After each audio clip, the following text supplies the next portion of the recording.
Hello guys, this is Eman, and today we're talking about how to make a sentence. You may know some English vocabulary, but you can't gather them to make the right sentence. Or maybe you feel like there's something missing. To make a sentence, you just have to know the basics. Once you know the basics, it will be very easy, and you may be able to make a more complicated sentence. And here I mean that you can describe whatever you want and not to be limited or restricted to a rule or something. To make a sentence, you just need to know parts of speech. So what is this parts of speech, or what does parts of speech mean? Well, parts of speech tells us the rule for every single word in the sentence. Let's get to the point. The number one of parts of speech is things. Like everything around us, like people, places, even names. All the things, we can call them nouns. Now sometimes we need to repeat the noun again and again. For example, if I said, John went to the market, and John bought some groceries, and John went back home. John. It's really boring to repeat the noun. So here we need the pronouns. And the pronoun is a word that we can use instead of or in behalf of the noun. So, in the previous example, we'd better say, John went to the market and he bought some groceries and he went back home. Much easier, right? And here I want to mention something, which is, if you want to use a pronoun, you should mention or introduce the noun first. So imagine that you started your speech saying, he visited me. For sure, the most logical question will be, who is he? So I have to mention or introduce the noun in the beginning of my speech, saying, Alex visited me. Then I can complete with a pronoun. Okay, now imagine with me that I have an apple, and an apple, and another apple. What is the difference between them? How can I differentiate between all these apples?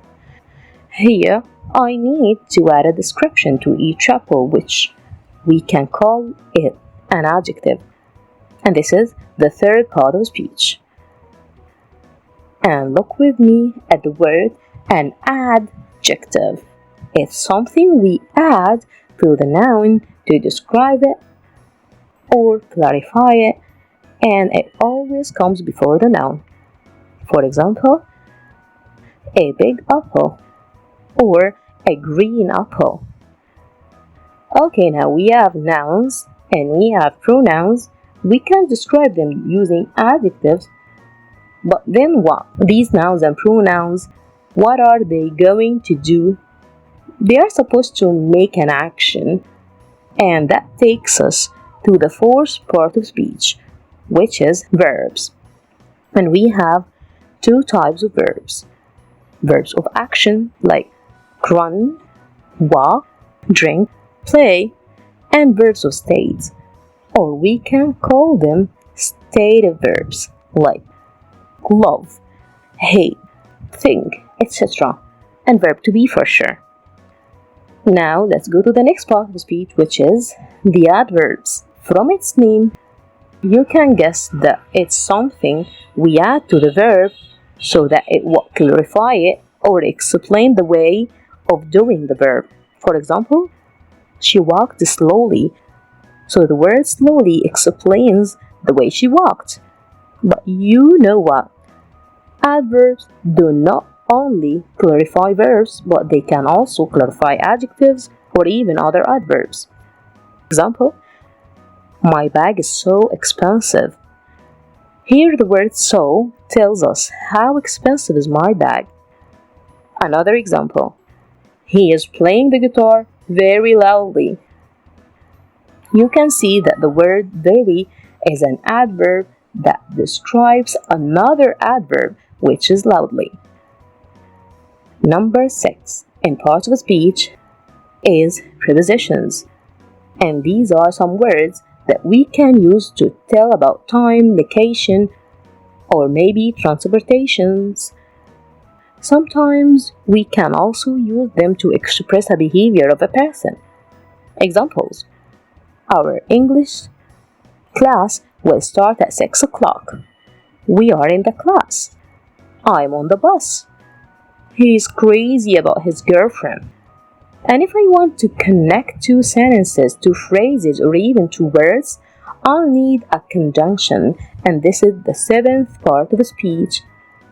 For example, and, but, so, because, etc. And the last part of speech is the interjections.